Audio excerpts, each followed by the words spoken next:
ये दामिनी कौन है? कितनी बार कहा है मेरे निजी मामलों में मत बोला करो। निजी मामला? बीवी हूं तुम्हारी, पूरा हक बनता है तुमसे सवाल करने का। और इस उम्र में ये सब शोभा देता है, बच्चे क्या सोचेंगे? बच्चों ने कभी सोचा है मेरे बारे में कुछ? आज जो मेरी इज्जत नहीं करते, रात दिन मेहनत की तब जाके उन्हें ये ऐशोआराम की जिंदगी मिली है। तो उस दामिनी के लिए तुम उनकी जिंदगी बर्बाद कर दोगे? मेरी उम्र हो गई है, मुझे अपने लिए कुछ नहीं चाहिए, लेकिन मैं अपने बच्चों का हक नहीं जाने दूंगी। उससे बहस मत करो, जो सोचना है वो सोचो। कहाँ जा रहे हो? उस दामिनी के पास? इस नर्क से दूर। आज मैं गोडाउन में सोऊंगा। नितेश, मुझे नहीं लगता नाना जी मानेंगे। उनकी मर्जी के बिना ना इस घर में कोई सांस तक नहीं ले सकता। हमें भागना ही होगा, या फिर कुछ ऐसा करना होगा जिससे सांप भी मर जाए और लाठी भी ना टूटे। तो सोच क्या रही हो छाया?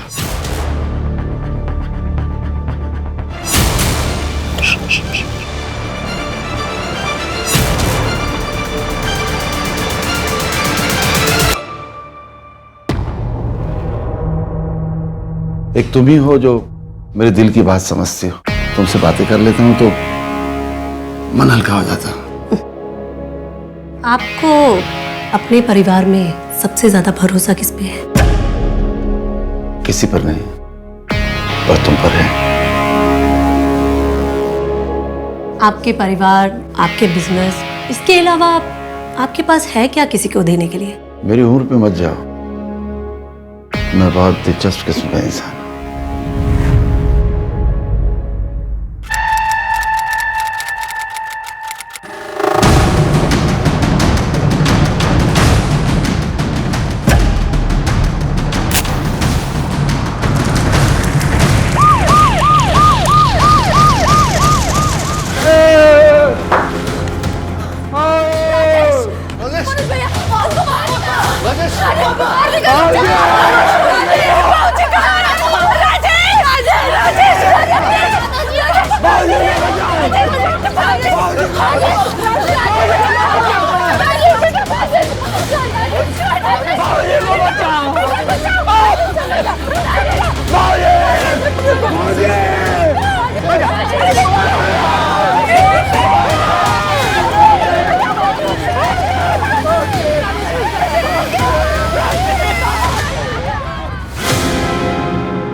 एक मिनट।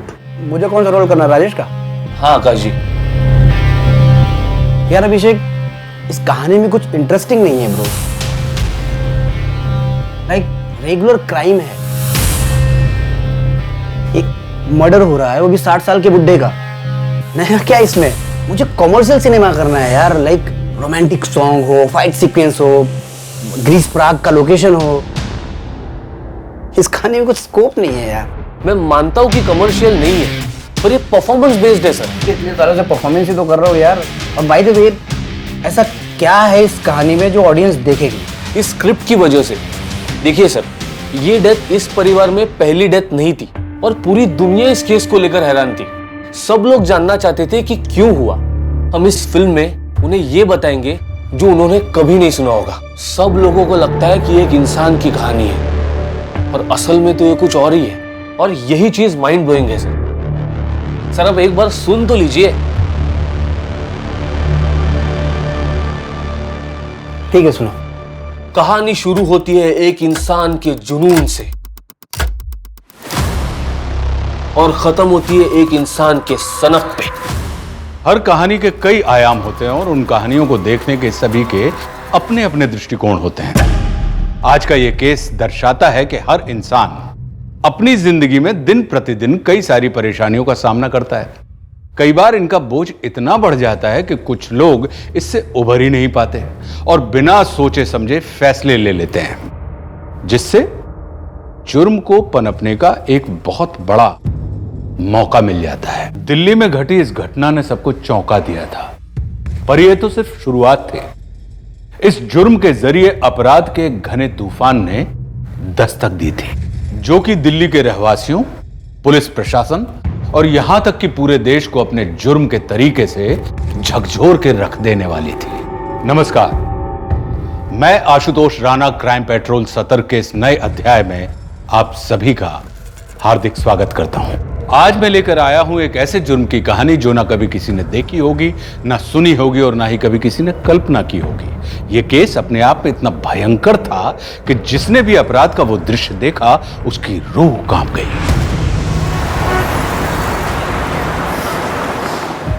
ये बही खाता देख रहे हो बोल रहा, आज तक इसमें मुनाफा लिखता रहा, अब तुम्हारी वजह से नुकसान लिखना पड़ रहा है। बाबूजी मुझे थोड़ा टाइम दीजिए, मैं आपके सारे नुकसान भर दूंगा।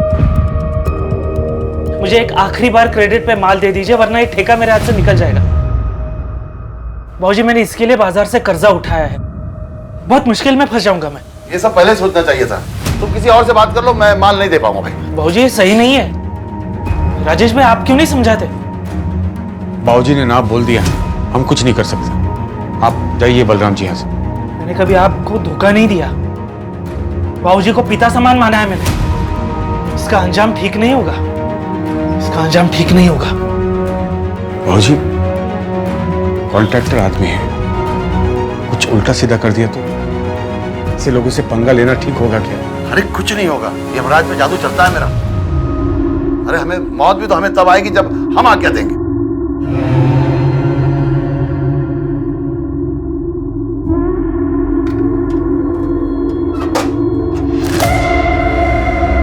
सुन, ये आज की जो बातें हैं ना, वो भी बही खाते में लिख देना। जरूर नहीं कि बही खाते में सिर्फ हिसाब ही लिखे, वो बातें भी लिखी जाती है जो हमें सीख दे, समझा?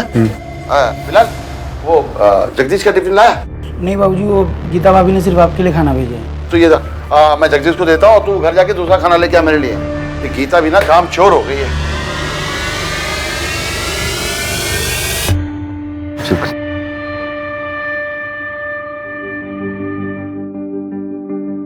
ले बाबूजी मुझे लगा आप भूल गए। 4 साल से भूला हूँ कभी नहीं बाबूजी। और खाना लगे तो गोडाउन से आके ले लेना। जी जी बाबूजी।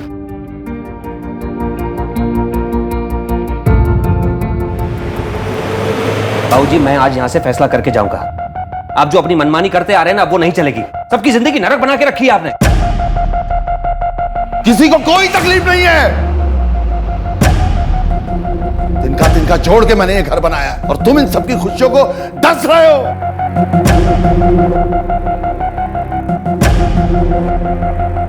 कुसुम नाग को जन्म दिया है तुमने। माँ को क्या सुना रहे हैं आप? जिंदगी और परिवार तिनको से नहीं बाबूजी, रिश्तों से बनते हैं। नंदिनी की जिंदगी बर्बाद कर दी आपने। और वो गीता, उसको पार्लर खोलना था, कुछ करने दिया आपने? अब जेठ जी मुझे इस समय आप क्यों घसीट रहे हैं? अरे बोलो, ऐसे चुप रहने से कुछ नहीं होगा। मैं अकेला कुछ नहीं कर पाऊंगा। तुम क्यों किचन में लगी रहती हो?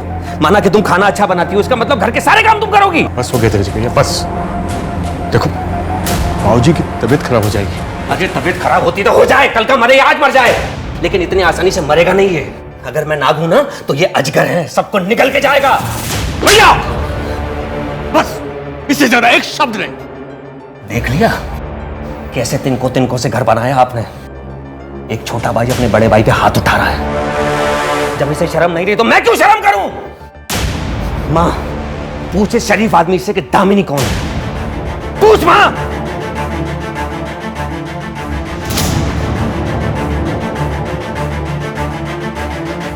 कुछ नहीं मिलेगा किसी को। मैं सब कुछ बिलाल के नाम कर रहा हूं। राजेश, धक्के मारकर बाहर निकाल दे इसे। दोबारा इस घर में नजर नहीं आना चाहिए ये।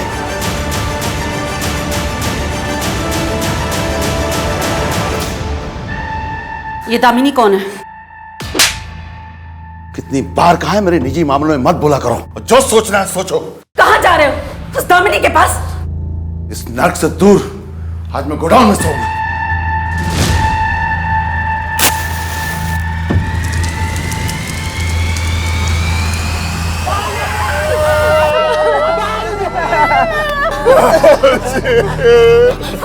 राजेश, राजेश, राजेश क्या हो रहा है आपको? अब ठीक है ना? मनोज भैया, राजेश, बेटा, राजेश,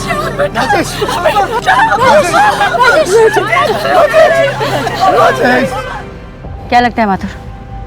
मैडम हादसा भी हो सकता है और मर्डर भी। वैसे एक बात पता चली, इनका एक नौकर है बिलाल, जो यहाँ गोडाउन में ही सोता था, लेकिन आज रात नहीं सोया। बुलाओ इस बिलाल को और प्रताप वर्मा के बारे में सारी इंफॉर्मेशन निकलवाओ। क्या करते थे, किसी से कोई दुश्मनी, क्या उनकी दिनचर्या, सब कुछ। बाबूजी बहुत अच्छे थे, परिवार की डोर थे जिसने सबको बांध रखा था, पर अब ये परिवार बिखर जाएगा। आप कुछ बोलिए ना, क्या हुआ है आपको? इतनी रात को प्रताप जी गोडाउन में क्या कर रहे थे? क्या वो वहीं सोते थे? नहीं, बाबूजी घर में ही सोते थे। कल रात वहां क्यों थे पता नहीं। राजेश को कॉल आया गोडाउन में आग लगने के बारे में, तो वो गोडाउन की तरफ तुरंत भागा। हमें निशा ने बताया तो हम सब वहां पहुंचे। आपकी फैमिली पिक्चर में ये कौन है? मैम, ये बाबूजी की सबसे बड़ी बेटी धीरज है, वो बैंगलोर में रहते हैं। क्रियाक्रम के लिए नहीं है? जी, उन्हें फोन किया है, वो आज तक पहुंच जाएंगे। क्या आपके परिवार में कुछ ऐसा हुआ है जिसकी वजह से प्रताप जी ने सुसाइड कमिट किया?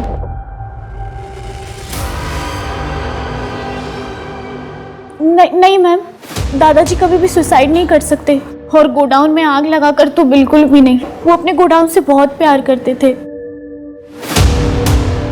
मैडम, वो कल मैं अपने दोस्त के घर पे सोने चला गया था। कल ही क्यों? तो कल बाबूजी के घर में झगड़ा हो गया था। राजेश साहब ने बोला था कि कहीं और जाने के लिए, और बोला था मामला ठंडा हो जाएगा तो वापस बुला लेंगे। कैसा झगड़ा? मैं सब कुछ बिलाल के नाम कर रहा हूँ। राजेश, धक्के मारकर बाहर निकाल दे इसे, दोबारा इस घर में दिखना नहीं चाहिए। मैडम, प्रताप वर्मा की पोस्टमार्टम रिपोर्ट आ गई। बॉडी पे 3rd डिग्री बर्न्स, बहुत सफोकेशन से हुई। बॉडी पे कोई पेट्रोल या केरोसिन के ट्रेसेस मिले? बॉडी पे तो नहीं मिले मैडम, लेकिन केरोसिन गोडाउन में रखा रहता था, साफ सफाई के लिए रखते थे। फिर तो ये हादसा भी हो सकता है। और अगर हादसा नहीं है तो फिर कोई लूज वायर, शॉर्ट सर्किट, या फिर जानबूझकर किसी ने आग लगाई। मैं धीरज वर्मा, प्रताप वर्मा मेरे बाबूजी थे। आपके नौकर बिलाल ने बताया कि उस रात आपके घर में कोई झगड़ा हुआ था? जी हुआ था, लेकिन वो 3 सालों से चल रहा है। मैं अपना हिस्सा मांग रहा था बस। जो उन्होंने बिलाल को देने को कह दिया, वो भी कल, जो पिछले 3 सालों से नहीं कहा था, राइट? आप कहना क्या चाहती हैं कि मैंने अपने बाबूजी को मार डाला इस डर से कि वो बिलाल को सारी प्रॉपर्टी न दे दें? देखिए माना, हमारे विचार नहीं मिलते थे, वो नाराज थे मुझसे, लेकिन वो पूरे परिवार के साथ ऐसा नहीं कर सकते थे। दामिनी कौन है? और दामिनी कैसी है? एकदम अच्छी। चले? चलो।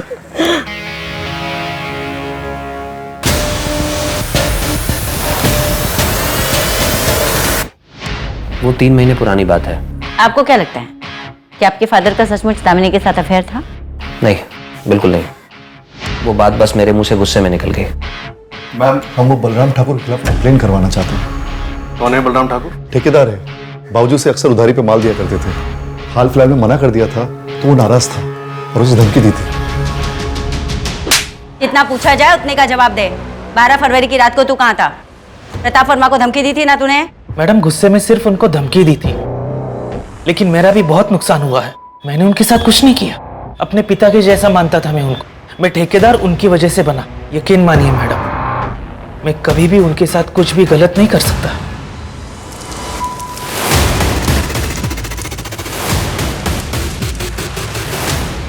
मैडम, बलराम का कॉल लोकेशन पूरी रात उसके घर पे ही था।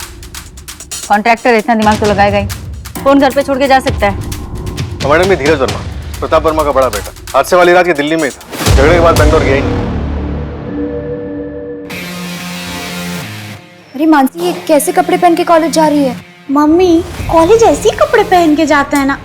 पहले दादाजी रोक टोक करते थे, अब प्लीज आप मत शुरू हो जाइएगा। मैं तो बोलती हूँ आप भी जाके ना अपना हिस्सा लो और पार्लर वार्लर खोलो। मम्मा, थोड़ा खुल के जियो, कब तक ऐसे किचन में खाना बनाती रहोगे? चलो बाय। हाँ बाय।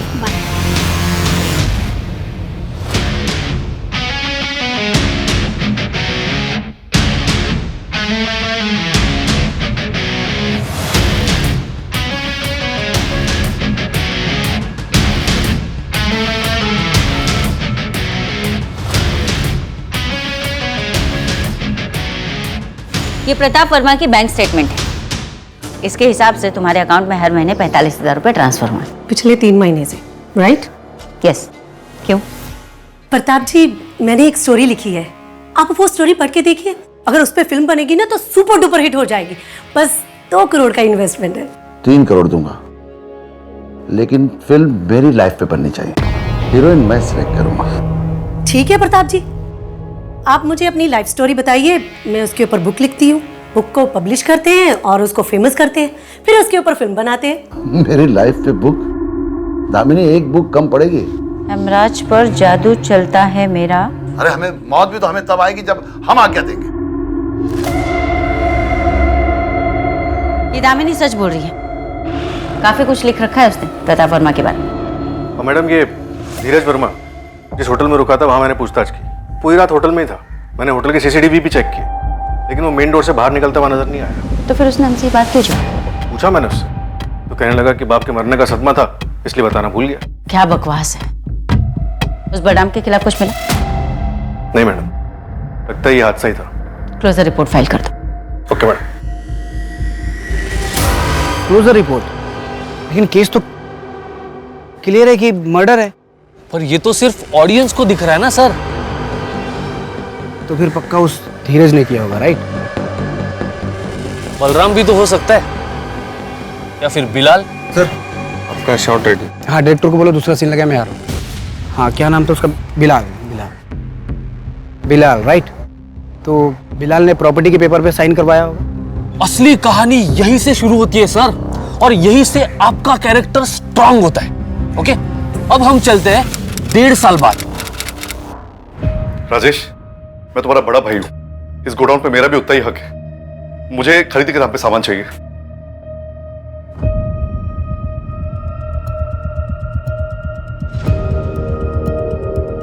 आपको तो ठेकेदार बनना था, बाबूजी के गोडाउन पर नहीं बैठना था। तो दूसरे ठेकेदार जैसे मेहनत करके आगे बढ़िए। मैं पढ़ सकता हूं, तू जाके चाय लेके आ।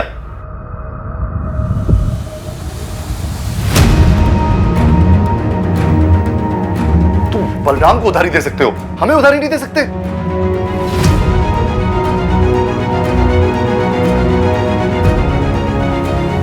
बाबूजी ने बोला बलराम के साथ व्यवहार करने को।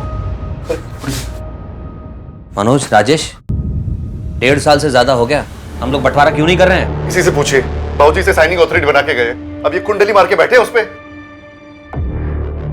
देख राजेश, तू यहाँ सिर्फ साइनिंग अथॉरिटी है, मालिक नहीं है यहाँ का। बंटवारा तो लीगली होना ही चाहिए। देखो, आपस में समझ बूझ के कर लेते हैं, अच्छा लगेगा। भाई भाई कोर्ट कचहरी में आपस में झगड़ा कर रहे हैं, क्या इज्जत रह जाएगी बाबूजी की?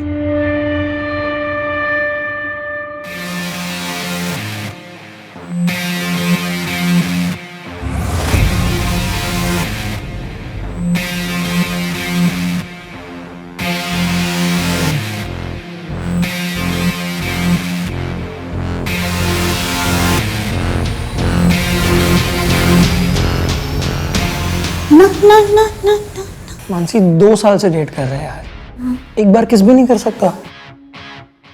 बस 8 महीने, उसके बाद ना मैं ग्रेजुएट हो जाऊंगी, छाया दीदी की भी शादी हो जाएगी, फिर ना हम दोनों शादी कर लेंगे। तुझे ना सिर्फ लगता है तेरे दादाजी के जाने के बाद में तू आजाद है, ऐसा कुछ नहीं है। वो ना तेरे दिमाग में अब भी है, उनके जो आदर्श है ना, ये सब तेरे खून में है। और कौन कहता है कि जब शादी से पहले ये सब नहीं कर सकते हैं? इनफैक्ट ये सब करने से प्यार और मजबूत होता है। देख ऋषभ, अगर तुझे ये सारी चीजें करनी है ना तो तू कोई दूसरी गर्लफ्रेंड ढूंढ ले, क्योंकि मैं तेरे साथ ये सारी चीजें शादी से पहले तो नहीं करने वाली। अरे सॉरी, मैं मजाक कर रहा था यार। ये तो चलेगा ना? चलेगा ये। एक और बात बनाओ।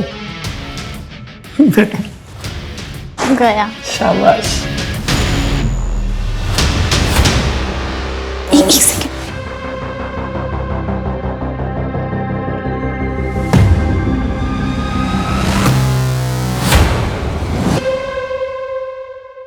क्या हुआ? कुछ नहीं, मुझे ऐसा लगा कि कोई हमें देख रहा था। एक पग में चढ़ गई क्या? Cheers.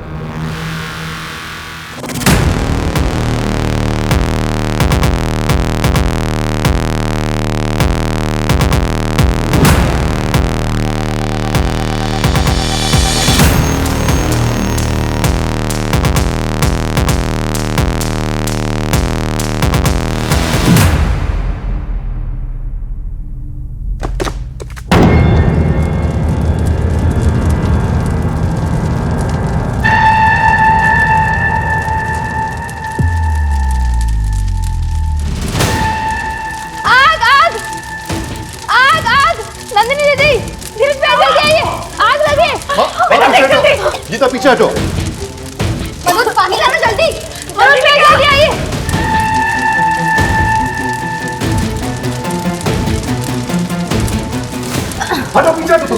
कुछ कर दो।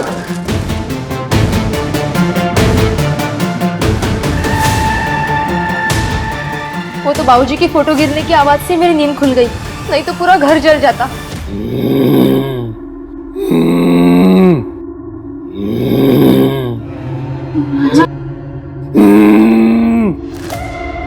राजेश, राजेश क्या हुआ तुम्हें? राजेश, जाओ जल्दी, देखो तो क्या हुआ है। बेटा कुछ बोली नहीं। देख बेटा, भैया को क्या हुआ? राजेश, उठो उठो।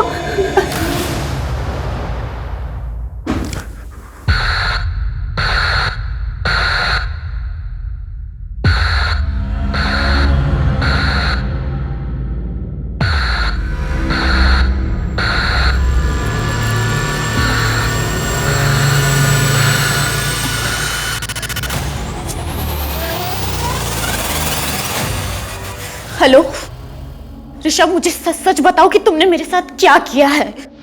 अरे बाबा मानसी, मैं सच कह रहा हूँ, मैंने कुछ नहीं किया है। देखो, तुम्हारे सोने के बाद में मैं तुरंत वहां से चला गया था। जो मार्क की तुम बात कर रही हो ना, हो सकता है तुमने शायद से स्क्रैच कर लिया हो, तुम्हारी नाखून के निशान हो सकता है कि नींद में तुम शायद गिर गई होगी बेड से, इसीलिए दुख रहा होगा। मेरी बात का यकीन करो, मैंने सच में कुछ नहीं किया है मानसी। मैं क्यों करूंगा ये सब? मैं तुमसे प्यार करता हूँ। हमें बाबूजी का धन्यवाद करना होगा, उन्होंने हमारी जान बचाई। वो मेरे सपने में आए और बोले माता की चौकी रखने को, परिवार के लिए अच्छा होगा। धीरज भैया को भी बोलने को बोला। चोरी हो गई, मेरे अलमारी से सब जेवर गायब है। जेवर? वो जो छाया की शादी के लिए लाए थे वो? हाँ। हे भगवान, अब छाया की शादी कैसे होगी? नंदिनी, फिक्र करने की जरूरत नहीं है, हम लोग हैं ना, हम संभाल लेते हैं। अरे लेकिन आखिर ये चोर हमारे घर में घुसा कैसे? ये ना बिल्कुल सेफ नहीं है, हम अभी जाकर पुलिस स्टेशन में कंप्लेन कर लेंगे। हाँ, कंप्लेन करने की कोई जरूरत नहीं गीता, आइंदा से लॉक ठीक से लगाएंगे बस।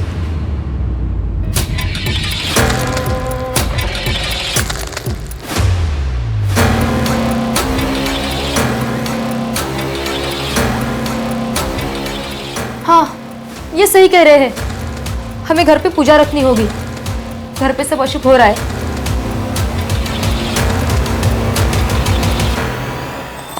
जी अब कृपा करो, कृपा करो, कृपा करो। मैया जी अब कृपा करो, कृपा करो, कृपा करो। जय माता दी। माता जी अब कृपा करो, कृपा करो, कृपा करो। मैया जी अब कृपा करो, कृपा करो, कृपा करो। जय माता दी।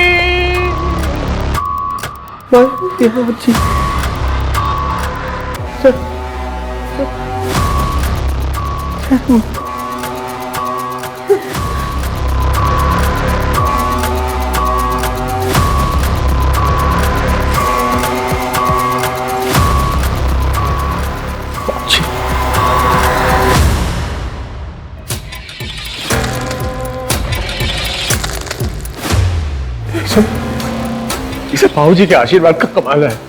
उनका अधूरा काम हमें पूरा करना है अब। जय माता दी। जय माता दी। जय माता दी। जय माता दी। हाँ, अस्सलाम वालेकुम सकीना, पासपोर्ट की अर्जी दे दी? हाँ दे दी। बहुत अच्छे। बस सकीना, एक आखिरी काम बचा है, उसको पूरा करके हज पे चले जाएंगे। सारे गुनाहों से तौबा करके अच्छी जिंदगी गुजर बसर करेंगे।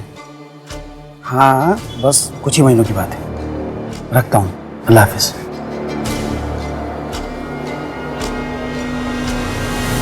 माँ जी ने डिसाइड किया है कि बंटवारा कर लिया जाए। ये तो अच्छी बात है माँ। मैं तो सोच रहा था कि आप बाबूजी की तरह बंटवारे के खिलाफ नहीं हूँ, और वैसे भी बंटवारे के बाद भी सभी बच्चे मेरे एक साथ ही रहेंगे। तुम्हारे बाबूजी तो अब रहे नहीं। 5 हिस्से लगेंगे। गोडाउन किसके हिस्से जाएगी, मकान किसके हिस्से जाएगा, जमीन किसके हिस्से जाएगी? आप सब जल्दी चलिए, पापा को कुछ हो गया। अरे वहां नहीं, बाबूजी के कमरे में।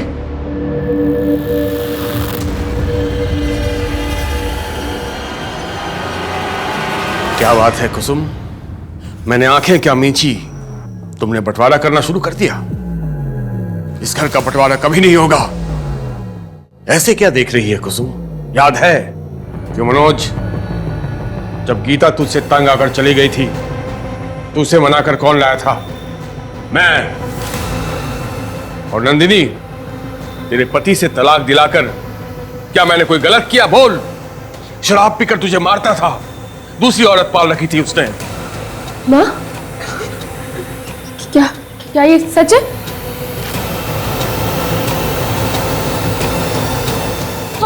आपको किसने मारा? आग किसने लगाई? बताइए ना।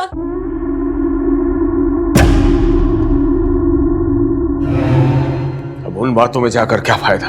फिलहाल इस परिवार को एक साथ बांधे रखना है और सारी विपदाओं को खत्म करना है।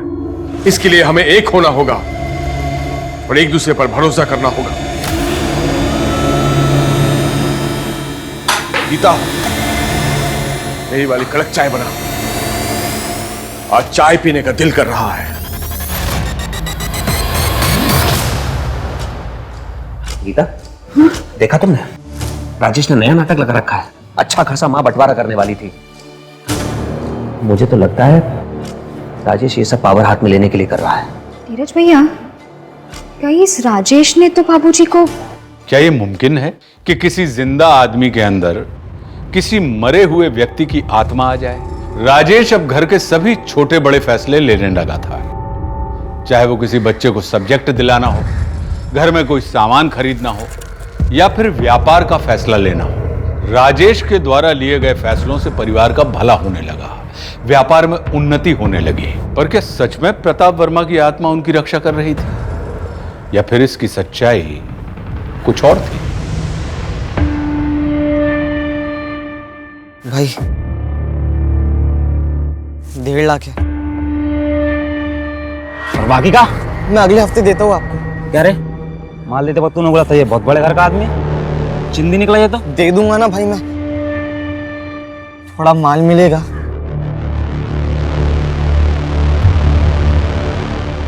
भाई इतने में क्या होगा?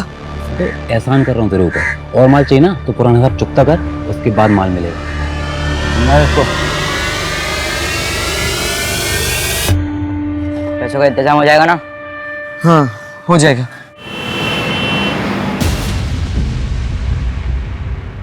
पीयूष, रोहित, बाहर जाओ। क्यों बाबा? पीयूष, जितना बोला जाए उतना किया कर।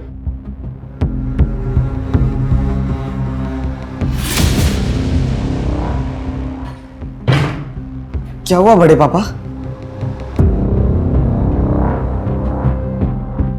तुम्हारा घर में चोरी की ना तो अच्छा नहीं होगा।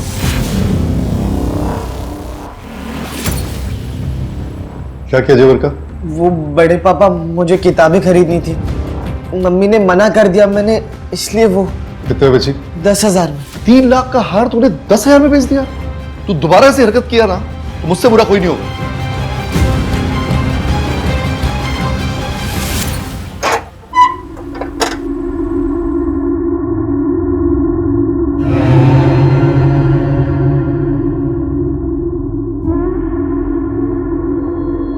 बाबूजी, कमल का पेमेंट आया, मेरे हिसाब से मैं... बाबूजी, ऐसे क्या है इसमें? कुछ अनमोल जो मुझे यमराज से दूर रखता है। मैंने ऐसे नहीं इतनी तरक्की की।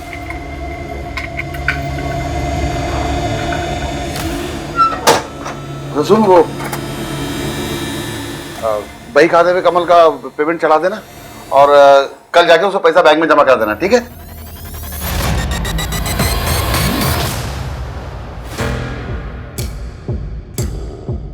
बाबूजी, मुझे रास्ता दिखाओ, क्या करना चाहिए?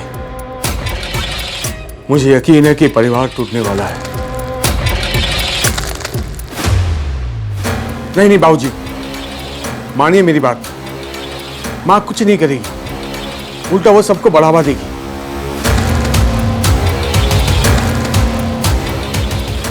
हाँ ठीक है बाबूजी।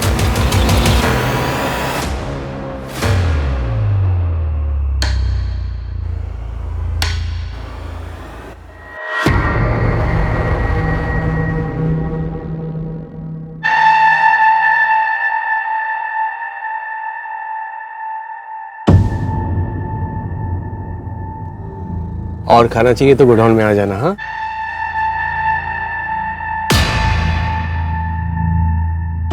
यार, वो मनोज चाचा ना चाचा चौधरी बने हुए हैं। उसका कुछ करना पड़ेगा। हाँ जल्दी कर, वरना प्रणय जो तेरा हाल करेगा ना वो तूने सोचा भी नहीं होगा। अच्छा, जो बात तूने मुझे बताई थी कि प्रणय की बाइक पर किसी ने कीचड़ उछाला था तो उसने उसको गोली से मार दिया। हाँ सुना तो मैंने भी ऐसा है, पर तू टेंशन क्यों ले रहा है? पैसा दे दे, तू इतने बड़े घर से है, तुझे क्या टेंशन है? यार वो चाचा ना गिद्ध जैसे खड़ा रहता है वहां पर। मैं कुछ करता हूँ। ये ले मैथ्स एग्जाम के क्वेश्चन पेपर, 1500। मैं 1000 ट्रांसफर करता हूँ तेरे को। यार किस बात का मेरा तू, चल दे दे 1000 रुपया। चल मैं तेरे को भेजता हूँ पैसे। हाँ बाय। तुम मेरे साथ ऐसा कैसे कर सकते हो ऋषभ? दिमाग खराब हो गया क्या? मानसी मैं कह रहा हूँ ना, मैंने सच में कुछ नहीं किया है। I'm प्रेग्नेंट ऋषभ, और ऐसा कैसे पॉसिबल हो सकता है? तुमने मेरा रेप किया। अबे किसी और का किया हुआ पाप ना मेरे सर पे मत डाल। मैं तुझे छोड़ूंगी नहीं। अब देख मैं तेरे साथ क्या करती हूँ। मैं पुलिस में कंप्लेन करूंगी तेरे खिलाफ। मामा जी मेरी बात सुनिए ना, निश्चय अच्छा लड़का है, अगर आप समझाएंगे ना मम्मी भी मान जाएगी।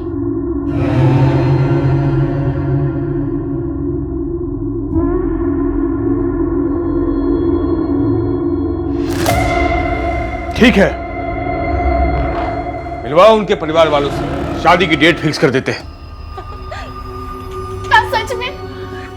थैंक यू मामा जी, थैंक यू सो मच। नाना जी, नाना जी थैंक यू, नाना जी thank you so much.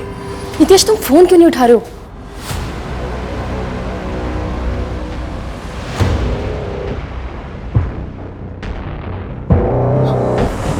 Uncle अब सो सॉरी, मैं आती है साहब। I am so sorry uncle, I am so sorry. Actually मैं कॉल करी थी नितेश को। मैं चलती हूँ।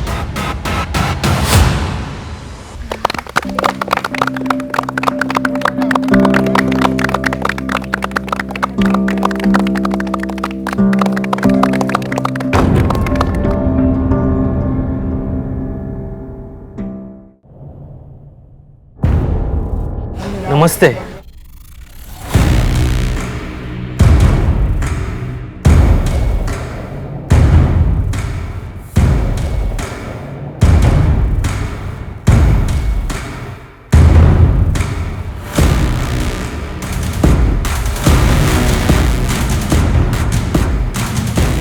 मानसी क्या कर रही है तू? कहाँ खोई हुई है? जा जल्दी जा, दमाद जी के लिए जो गिफ्ट के बैग्स लाए ना वो लेकर आ। जा।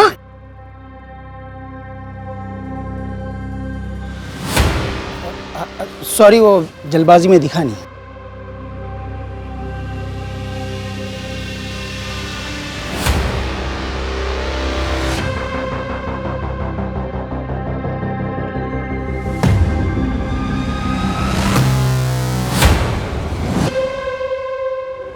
अरे यार तुम लोग यहाँ क्या कर रहे हो? किसी ने देख लिया तो? घर में सजावट तो बहुत है, लगता है छाया की सगाई में बहुत पैसा खर्च किया है, और मुझे देने के लिए तेरे पास पैसा नहीं है। अरे यार दे दूंगा ना पैसे, इतना मारे क्यों जा रहे हो? मेरे सामने इतनी बात किसी ने नहीं की आज तक, और तू पिद्दी भर का लड़का जवान चलाता मेरे सामने। कल के कल मुझे मेरा पैसा चाहिए, नहीं तो जान से मार दूंगा। तू नहीं तो वो तेरा फैंटम चाचा मनोज वर्मा, किसी को तो भुगतना पड़ेगा।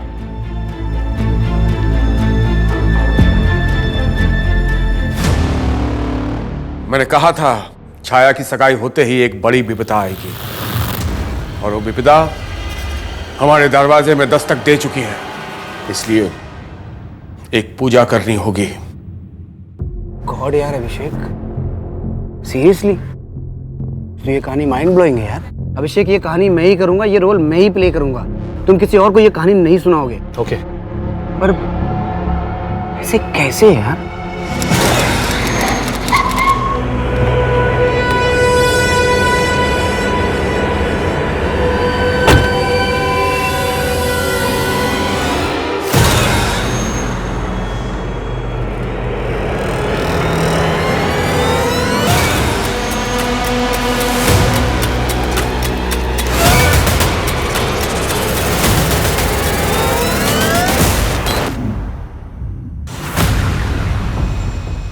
मैडम यहाँ आइए जल्दी। मैडम ये देखिए।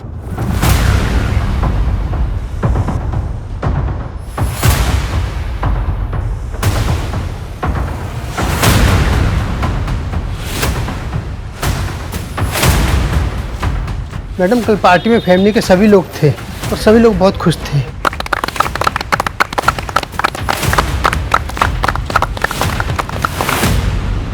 बिलाल कल दोपहर 1:30 बजे गोडाउन बंद करके चला गया। एक साथ इतने लोगों को मारना इम्पॉसिबल। सभी के हाथ मुंह बंधे हैं। शायद राजेश वर्मा ने हाथ खोलने की कोशिश की होगी। मैडम लेकिन एक बात समझ में नहीं आती, फैमिली के 10 लोगों की लाश एक साथ लटकी हुई है, लेकिन इनकी माँ कुसुम देवी की लाश अंदर बेडरूम में पड़ी हुई है। उन्हें ही लटकाया गया, जरूर इनको कुछ खिलाया पिलाया गया होगा। और ये घर के पीछे के वो पाइप, 11 पाइप, उनकी क्या स्टोरी हो सकती है? 6 के मुंह ऐसे नीचे और बाकी 5 के ऐसे बाहर की तरफ निकले हुए। 6 फीमेल विक्टिम्स हैं और 5 मेल। ज्यादातर सभी के ऑलमोस्ट एक हाथ को छोड़कर पैर जमीन पे टच हो रहे हैं। कहीं ऐसा तो नहीं कि इन्हें पहले मारा गया है उसके बाद लटकाया गया? जो भी हो, अपने पूरे करियर में मैंने ना तो ऐसा कोई क्राइम सीन देखा ना सुना। दिमाग बना गया है। लोग कहते हैं कि हम पुलिस वाले आए दिन लाशें देखते रहते हैं, हमें कुछ फर्क नहीं पड़ता, कुछ महसूस नहीं होता, लेकिन ये क्राइम सीन देखकर तो पूरी टीम का दिल दहल गया है। डेड बॉडीज को पोस्टमार्टम के लिए भेज दो। Okay madam. क्या तारीख है आज? 12 फरवरी। 12 फरवरी। आज से ठीक 2 साल पहले यानी कि 12 फरवरी 2018 को इनके फादर प्रताप वर्मा की मौत हुई।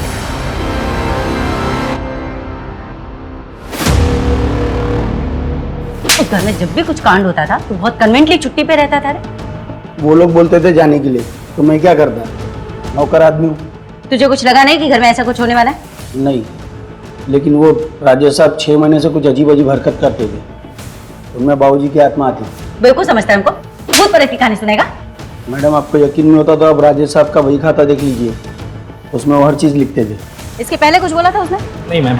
अच्छे से तोड़ा साले को। शुरू से हम लोगों को गुमराह करता आ रहा है। Yes ma'am. हाँ? मैडम, मनोज की बेटी मानसी प्रेग्नेंट थी। क्या? हाँ मैडम, उसके बॉयफ्रेंड के बारे में पता लगाने की कोशिश कर रहे हैं। और एक बात मैडम, इन लोगों के घर में पिछले 4 दिन से खाना नहीं बना था, पास के किसी रेस्टोरेंट से खाना मंगवा रहे थे और कल दोपहर को सिर्फ रोटियां ऑर्डर की गई। और ये बात कौन कौन जानता था? घर वालों के अलावा शायद सिर्फ बिलाल को। ये केस है क्या माथुर? को समझ में नहीं आ रहा। सुसाइड तो नहीं लग रहा क्योंकि उन 2 बच्चों के अलावा बाकी सभी के पैर जमीन को टच थे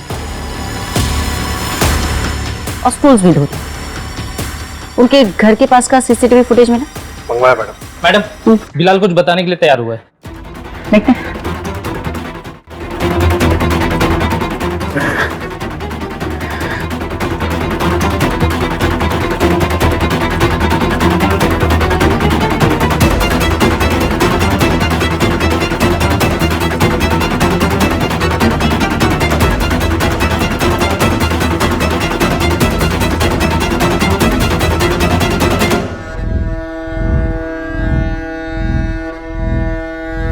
मैडम वो मानसी का रेप हुआ था।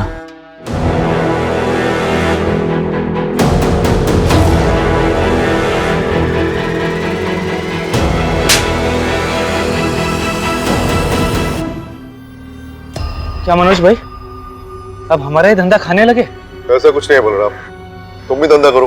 किसने मना किया है? पिछले 5 साल से जो टेंडर मुझे मिल रहा था इस बार आपको मिला है। मनोज भाई ये गलत है। गोडाउन के लाइसेंस पे आप सस्ते में माल उठाते हो, इसलिए आपका खर्चा कम होता है। मार्केट प्राइस पे माल मुझे उठाना पड़ता है। आपकी जितना कम दाम का टेंडर हम भर नहीं सकते। तो कहीं और टेंडर भर लो। मनोज भाई बाबूजी का लिहाज करके बड़ी विनम्रता से कह रहे हैं, ये काम छोड़ दीजिए, कोई दूसरा पकड़िए, वरना एक ही घर में 2-2 हाथ से क्या बीतेगी परिवार पर। और सुना है आपकी बेटी अब सयानी हो गई है।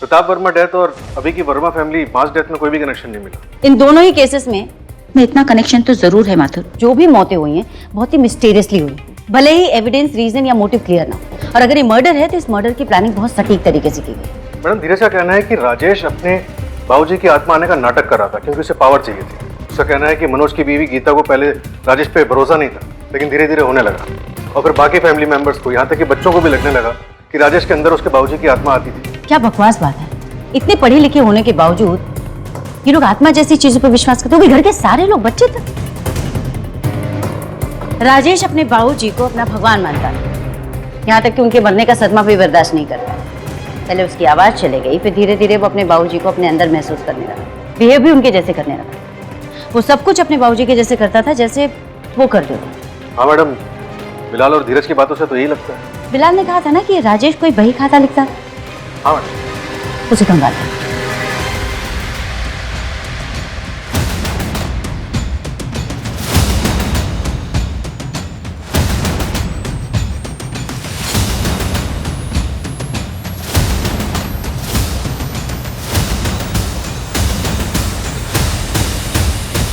बाबूजी, आपने जो करना था वो कर चुके। अब ये जिम्मेदारी अपने कंधे से हटा देनी चाहिए। बाबूजी, आपने इतनी रात को मुझे क्यों लाया यहाँ पर? चुप कर, सवाल मत पूछ, भाई खाता निकाल।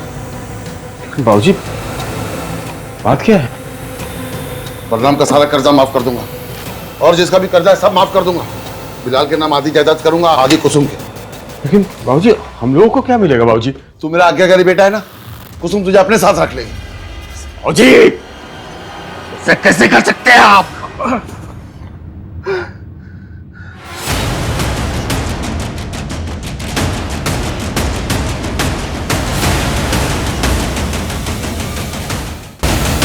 मतलब राजेश ने ही अपने बाबूजी का कत्ल किया? नहीं, मैं तो बस कड़ियां जोड़ने की कोशिश कर रही हूँ, शायद ऐसा हुआ हो सकता है कि बलराम ने कत्ल किया हो।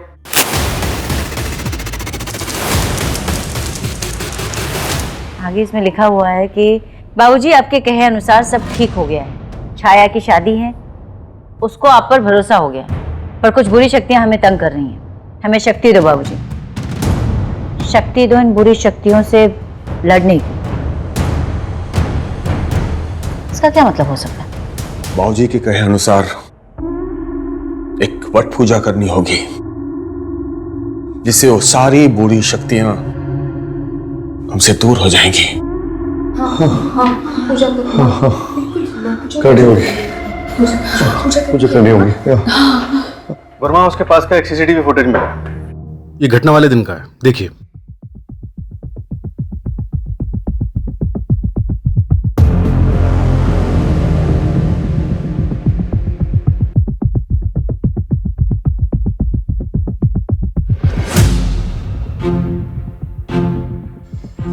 पोस्टमार्टम रिपोर्ट के मुताबिक किसी की बॉडी में से कोई भी नशीला सब्सटेंस नहीं मिला। तो क्या ये मास सुसाइड ही था? मैडम, भाई खाता पढ़ के तो ऐसे ही लग रहा है। राजेश ने पूरी फैमिली का ब्रेन वॉश कर रखा था। उस बिलाल का कुछ पता चला? बिलाल की कॉल लोकेशन के हिसाब से वो अपने दोस्त के घर पे ही था, और वर्मा हाउस के आसपास किसी सीसीटीवी में भी नहीं दिखा वो। इस बिलाल का उस रेस्टोरेंट के किसी स्टाफ के साथ कोई लेना देना? नहीं मैडम, कॉल रिकॉर्ड साफ। किसी भी स्टाफ मेंबर का या वेटर का किसी सस्पेक्ट या फैमिली मेंबर के साथ कोई कॉन्टैक्ट नहीं था। उस दिन रोटियां भी राजेश ने ऑर्डर की थी। ऐसे कैसे हो सकता है माधव? एक आदमी ने परिवार के सारे लोगों का ब्रेन वॉश कर दिया, 11 लोग, किसी एक का भी दिमाग नहीं चला, और कुछ समझ में नहीं आ रहा।